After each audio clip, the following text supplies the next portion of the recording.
નામ ડાંગર સાક્ષી છે। હું ધોરણ 10 માં ભણું છું। શાળાનું નામ લોક કલ્યાણ વિદ્યાલય માયધાર છે।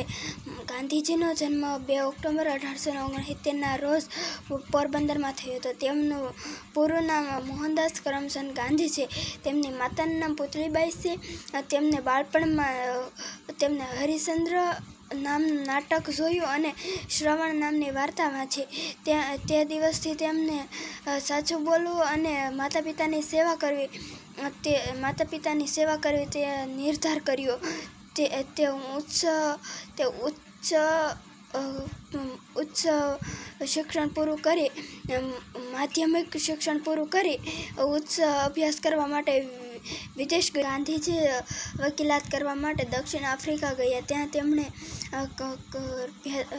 ગોરાઓ દ્વારા હિન્દુઓ પર થતો ભેદભાવ નજર જોયો। ત્યારથી તેમણે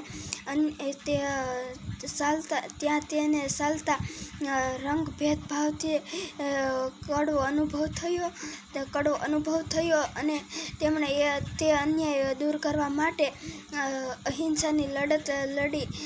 તેમાં તે સફળ થઈ। ગાંધીજી રાષ્ટ્રપિતા અને મહાત્મા ગાંધી તરીકે સમસ્ત ભારતીય પ્રજાના હૃદય પર આદરભર્યું સ્થાન ધરાવે।